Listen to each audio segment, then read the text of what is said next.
Hey there, and welcome. So, today we're diving into a moment that pretty much every single professional has to face. Those last 2 weeks at a job. We're going to break down exactly how to handle this, kind of tricky time, so you can turn what could be an awkward goodbye into a really powerful career move. So let's start here. You did it.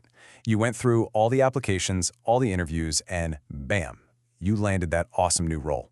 Seriously, first things first, congratulations. That is a huge deal, and you should be feeling incredibly proud of yourself.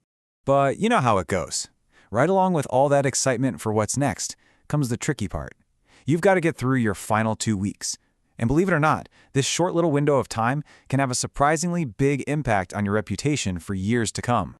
We're calling this first part the 2-week tightrope because, honestly, that's exactly what it feels like, right? You're balancing all this excitement for your future with your duties to your current team, and one wrong step can make everything, well, super uncomfortable. And it is totally normal to feel a little weird right now. I mean, think about it. You're trying to wrap up all your work, say your goodbyes, and kind of mentally shift gears for a new challenge, all while everybody else is just going about their day. That mix of excitement and, awkwardness is exactly what we're going to master today. Okay, so let's get right to it. Let's talk about the single biggest trap that people fall into during these 2 weeks. It is such a common mistake, and it can instantly wreck an otherwise great reputation.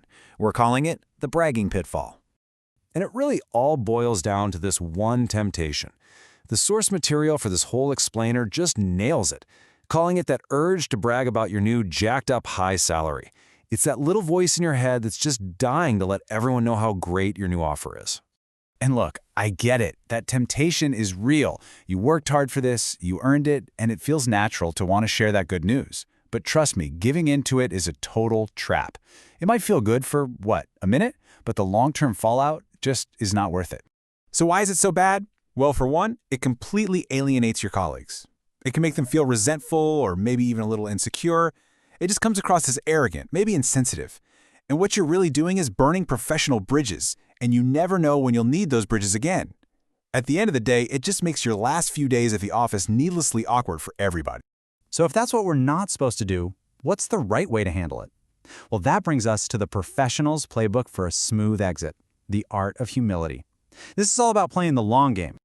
Okay, here's the first major difference between the two approaches. The amateur, they're all about the specifics, the big salary number, the fancy new title, but the professional, they know those details are private. They keep the conversation focused on the opportunity itself and how excited they are, not on the numbers. And here's the second big one. It is so easy to start venting about old frustrations when you're on your way out the door. Just don't. The real professional move is to focus completely on gratitude. Thank your team, thank your manager, thank the company for everything you learned. That's what leaves a positive, mature, final impression. Okay, but let's get super practical for a second. Your work buddy corners you by the coffee machine and they're like, "So, spill. What's the new company? Is the pay amazing?" This is the moment of truth. What on earth do you say? Here is a super simple 3-step response you can use every single time. First, just thank them for being interested. It shows you appreciate them. Second, be positive but be vague. Something simple like, "It's a really great opportunity that I'm excited about," is perfect. And then, this is the crucial part. You redirect. Immediately pivot back to them. Anyway, enough about me. How's that big report of yours coming along? It's polite, it's effective, and it just shuts down the topic so gracefully.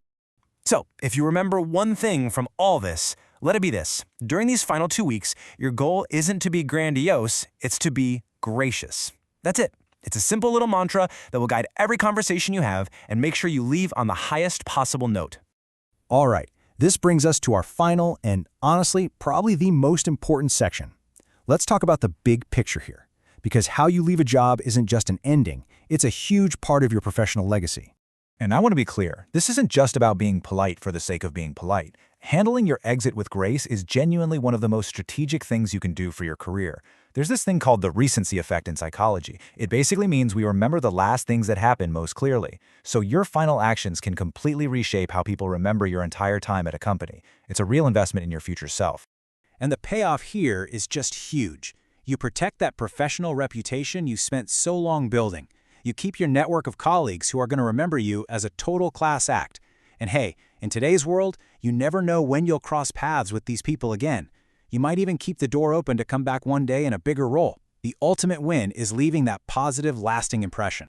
So as you're packing up your desk and getting ready for that next big chapter, I'll just leave you with this one final thought. Years from now, when your old colleagues think back on your time there, what story will your last 2 weeks tell them about who you are as a professional? Make it a good one.